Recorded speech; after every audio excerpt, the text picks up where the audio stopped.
नमस्कार दोस्तों, आप संजय कुमार श्रीवास्तव के साथ और मुस्कान इंडिया न्यूज़ में स्वागत है आपका। तो हम कई बार बात करते हैं पितृदेवता की, पितृपक्ष की बात करते हैं। कई लोग परेशान हो जाते हैं साधु संत में जाना, या फिर भाई तुम बिहार के हो या यूपी के हो या कलकत्ते के हो, वहाँ जाओ और पुरानी डेयरी ज़मीन वहाँ की मट्टी लेके आओ, तुम्हारे पितर नाराज़ हो गए हैं, तुम्हारे घर के अंदर कलेश रोजी रोजगार इसलिए हो रहा है क्योंकि तुम्हारे पितर नाराज़ हो गए। मतलब कई बार कई लोग जो है भयभीत इतना कर देते हैं कि लोग परेशान हो जाते हैं, और परेशानी का हाल जब शुरू होता है तो फिर आदमी बौखला जाता है, यानी कि पागल हो जाता है उस टाइम कि मैं चाहूँ ये करूँ और वो करूँ, इस साधु से मिलूँ, उस तंत्र से मिलूँ। तो वहाँ पे एक नया नया ज्ञान मिलता है आदमी के लिए, परेशानी वाला हाल कि भाई आप नारियल ले आओ, आप 40 नींबू ले आओ और आप अपने देवता को मांस चढ़ाओ, मजरा चढ़ाओ, या फिर किसी को कोई फूल चढ़ाओ या फिर कुछ चढ़ाओ।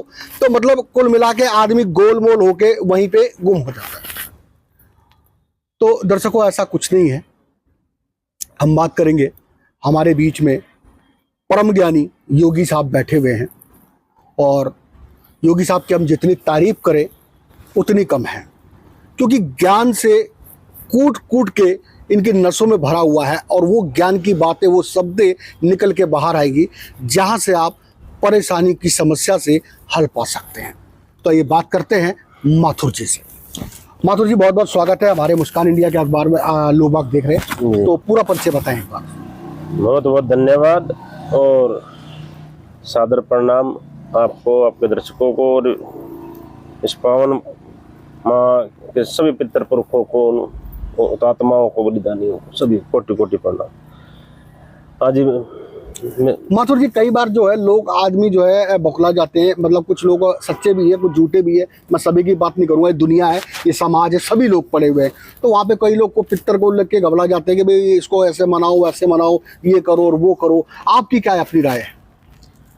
हाँ जी, ये एक देखो प्राचीन हमारे ग्रंथों में, विधि विधान में, हमारी परंपराओं में है कि भाई 12 महीने में 1 महीना पितृपक्ष का रखा जाता है, जिससे उसमें उनको सिमरण करने का, उनका सम्मान करने का, उनको भोग लगाने का, उनके अनुसरण आचरण करने का, जीवन जीने का, उनका कुछ सद्गुण अपनाने का।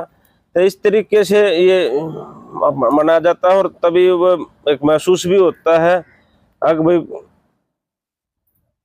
कोई किसी से आशीर्वाद ले है, अनुमति ले के कोई कार्य करे है, कोई उसको नमन स्मरण करके करे है, एक अपनी मर्जी से चला है, तो उसमें पितर कोई नाराज भी हो जाए है, क्योंकि एक अटैचमेंट होता है ना, मोह का, एक आत्मा से का आकर्षित होता है आत्मा। अगर मैं यहाँ पैदा होया 20 साल, 50 साल, 70 साल, 80 साल यहाँ मैंने सह शरीर रहा, तो उन आसपास की चीजों से एक मोह हो गया। जी जी। तो वो मोह उस आत्म तत्व शक्ति को इर्द गिर्द घुमाता भी है, दिखाता भी है, महसूस भी कराता है। ये एक प्राकृतिक प्रक्रिया है। जी जी जी जी। तो उसमें हमें जैसे इतिहास भरा पड़ा है का, तो मुझे फॉलो करना तो कत्ल कर दूंगा, लूट लूंगा, ये कर लूंगा, वो कर। जी जी। तो किसी भी चीज को हम फॉलो करके हम उसको एक शक्ति को महाशक्ति बनाते हैं। तुम्हारे साथ ये हो जाएगा, वो हो जाएगा। जी जी जी। तो हाँ, तो फॉलो करने के लिए प्रेशर भी करने है, और जो फॉलो अगर कोई दिल से अच्छी चीज को दिल से स्वीकारा है तो उसको वो एक आध्यात्मिक शक्ति भी मिलती है। जी जी। अभी मैंने जैसे देवी देवता है, मैं भगवान शिव का एक गुण फॉलो कर रहा है, उसने मानवता को बताने के लिए विषपान किया था और अमृत बांटा था जी। तो एक गुण उनका फॉलो करना।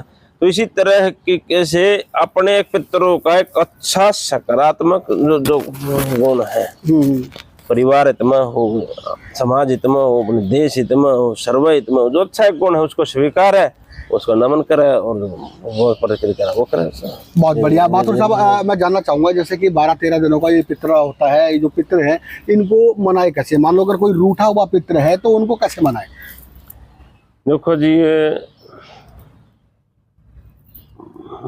जलपान से, जलपान या मिठाई से, या फिर कैसे खीर पूरी से कैसे मनाया जाए? देखो, किसी का नाम से, भजन से, सिमरन से, सम्मान से, जलपान से, हम्म, जितना आओ भक्ति आदर मान सम्मान हो जाए, वह उसी से आत्मा हो या देहधारी आत्मा हो, प्रसन्नता प्राप्त होती है। प्रसन्नता प्राप्त होती है तो एक ऑटोमेटिक सकारात्मक शक्ति, सकारात्मक एक आशीर्वाद निकलता है, जो सबके लिए हितकारी होता है, मंगलकारी होता है, न्यायकारी होता है।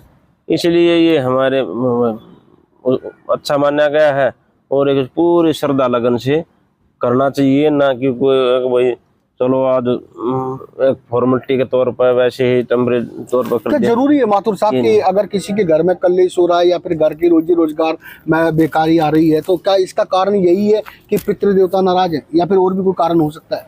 ना ना ना, ये निराधार बात मानेंगे कि पितृ देवता ही नाराज है। देखो, आम जीवन है, आम जन्म जीवन है सभी का, आपका हमारा जो भी, वो एक दायरे में तो सीमित है। जो हमारे को भजन भोजन शिक्षा चिकित्सा न्यायालय जो व्यवस्था सरकार देगी और वहां से हमें न्याय प्राप्त नहीं हो रहा है, तो पत्र क्या करेगा? तो व्यवस्था की दोष है। तो एक होता है ईश्वर निर्मित, एक होता है सिस्टम निर्मित, जो जिसका राज, यानी ऊपर वाले ने सृष्टि रच दी है, आपको जन्म दे दिया है, कर्म आपको करना है, कर्म आपको करना है। और वो आपने जो पूछा है ना पितृ, उस विषय में कहूँ, अगर जो सिस्टम से भी लागू है तो उससे प्रभावित हो सके, एक वो दृष्टिकोण रखना चाहिए। ईश्वर आधारित एक अलग चीज हो और उसमें पितृ एक आक्षेप एक अलग चीज हो है, ठीक है। लेकिन अच्छा करो, अच्छा सोचो, हर चीज का ऋणी मान लो ना। जी जी, ये प्रकृति परमात्मा पंच तत्व हर चीज का प्राणी ऋणी है। भाई पेड़ का पत्ता भी तोड़े है तो उसका ऋणी हाथ जोड़ कर अनुमति ले वृक्ष देवता से, प्रकृति देवता से, क्योंकि वो हमें जीवन दे रहा है। श्री रामचंद्र जी रामायण में कोई भी काम करते थे या पत्थर को उठा के समुद्र में डाला था तो पहले उनको प्रणाम किया था, नमस्कार किया था, आदर सम्मान किया था, फिर उसके बाद उनका उपयोग किया था। बिल्कुल, ये इसी प्रकार से मनुष्य को भी करना चाहिए। अगर भोजन भी खाए तो नमस्कार करना चाहिए। नमस्कार, धन्यवाद, बारंबार जी। अन्न देवता अन्नपूर्णा परमपिता परमात्मा का जो योग्य समझा। यहाँ पे एक बात और निकल के आती है, कुछ लोग कहते हैं, सभी लोग नहीं कहते, समाज में सभी तरीके के लोग हैं कि वो कहते हैं कि जी हमारे दादा परदादा हमेशा से उन्होंने मांस मजरा वगैरह खाया है, तो हम 13वीं में या फिर श्राद्धों में उनके लिए ऐसा भी खाना निकाल सकते हैं या ऐसा खाना खा सकते हैं, मांस मजरा। देखो, या फिर ऐसा अनुसूचित नहीं है। इन चीजों को गहराई से समझने के लिए थोड़ा वक्त चाहिए, थोड़ा समय समझ चाहिए और उस भावना चाहिए। अस्तित्व दोनों चीजों का है, नकारात्मक ताकत का है, सकारात्मक शक्ति का भी। अब एक बात बताओ, क्या देश में सभी जगह ऐसे देवता पूजते हैं जहाँ पर मांस मदिरा ना चढ़ती हो? ऐसी जगह भी तो बहुत है जहाँ चढ़ा है, पूजा है, तो उसमें कुछ ना कुछ ताकत है, आकर्षण है, कोई ना कोई अस्तित्व है उसमें। उसके अंदर कोई ऐसी चीज है, ज्ञान है, अगर वो नकारात्मक होते हुए अस्तित्व में है और पहले भी थी, अब है, कभी कंट्रोल हो जाए, कभी बाहर हो जाए। जी जी, लड़ाई मची रहे, पूरी पृथ्वी मेरा राज हो, मेरा वो भी सत्य है, वो भी सत्य है। एक पहलू वो भी मानना पड़ेगा, मतलब जो अगर इस चीज को मानता है तो मानना पड़ेगा।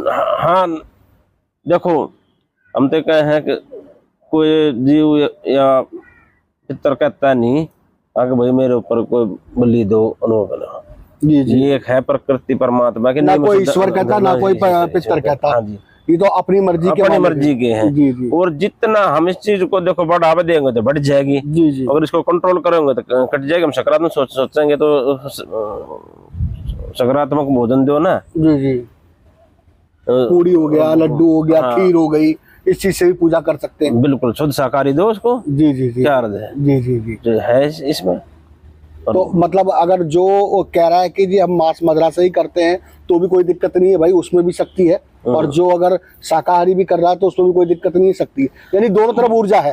हाँ, ऊर्जा है, लेकिन फिर भी पक्ष रखो अपने सकारात्मक का, शाकाहारी का, क्योंकि उस चीज को हम सोच के एक बहाना बना कर उस चीज के करेंगे तो वो और चलेगी।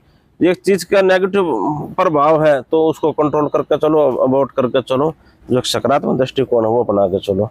ये मेरा कहना है। बहुत बढ़िया योगी जी। 100% आदमी में से कुल 2% आदमी की बात मैं ऐसी करूंगा कि वो 2% आदमी वो हैं कि जिन्होंने जीते जी तो माँ बाप की सेवा, दादा दादी की सेवा नहीं की, लेकिन अब जो है श्राद्धों में उनकी ज्यादा मान सम्मान करते हैं। उन व्यक्तियों के लिए क्या कहना चाहेंगे?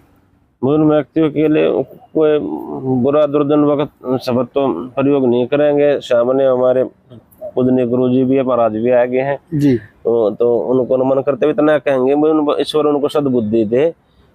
जो कुछ है जीवते जी का है, जीवते जी उसके अंदर कुछ ऐसी चीज डालोगे जिससे उनकी आत्मा तृप्त होगी, और तो जो आशीर्वाद निकलेगा वो मंगलकारी होगा, शुभकारी होगा।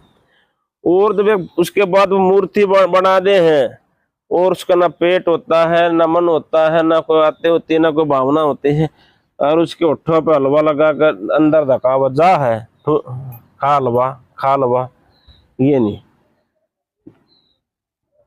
जीव वो एक प्रतीक है, उसको नमन का है, और उसको जिंदा जब अस्तित्व में है शरीर है, तब उसको तन मन से आदर मान सम्मान दो, उसको सेवा दो, उसको वो सतान दो जिसके वो अधिकारी है। क्योंकि उन्हीं के कारण हम इस धरती पा रहे हैं, हमारी आंखें खुल रही है, हम हर चीज का सेवन कर रहे हैं, स्वाद ले रहे हैं, देख रहे हैं, परख रहे हैं, आनंद ले रहे हैं, तो उन्हीं की देन है। उनको तो सत सत नमन, कोटि कोटि प्रणाम, रो दे दे तब इसका ऋण नहीं मुक सकता है। बहुत बड़ा पितर ऋण, बहुत बड़ा ऋण बताया गया है। 3 ऋण बताए हैं, ऋषि ऋण, पितृ ऋण और प्रकृति ऋण। जी। ठीक है, तो उनका बहुत बड़ा ऋण है। तो दर्शकों मैं आपको बता दूं यहाँ पे कि कहीं पे बताया योगी साहब ने कि जो है कहीं पे एक जैसे कि अच्छी ऊर्जा भी है और एक बुरी ऊर्जा भी है। अगर आप मनाते हैं मांस मदिरा से भी ठीक है कि हमारे श्राद्ध मन रहे हैं तो ठीक है, जैसा उनका अपना विचार बन रहा है, इसको कोई रोक नहीं सकता। कोई शाकाहारी से भी करना चाहता है, लेकिन यहाँ पे लोग कहते हैं कि शाकाहारी ही अच्छा भोजन माना गया है, क्योंकि कोई भी ईश्वर, कोई भी इष्ट, कोई भी देवता मांस या बलि या कोई ऐसी चीज नहीं मांगता। आप चाहे तो शाकाहारी भी कर सकते हैं। योगी जी कहते हैं कि अपने मन को शांत रखिए, कर्म अपना अच्छा करिए, बाकी सब अपने आप अच्छा होता चला जाएगा। माता पिता की जीते जी पूजा कर लेंगे आप तो ये समझिए कि उनके न रहने के बाद भी अच्छी पूजा होगी, क्योंकि जो जीते जी माँ बाप आशीर्वाद दे देंगे और वो ना रहे तो ये समझिए वो आशीर्वाद आज भी आपके साथ है और कल भी आपके साथ रहेगा। तो दर्शकों जुड़े रहिए ऐसी खबरों के लिए हमारे साथ। संजय कुमार श्रीवास्तव, मुस्कान इंडिया न्यूज, दिल्ली। देश प्रेमी बंधुओं को सभ्य सज्जन सनातन शक्ति को आने वाले नवरात्रों की हार्दिक शुभकामनाएं, बहुत बहुत बधाई। आपको सत सत नमन, कोटि कोटि प्रणाम करें। आपका जीवन मंगलमय हो, ये ईश्वर से, अपने महादेव से, माता रानी से मंगल प्रार्थना। हरिओम, जय श्री राम।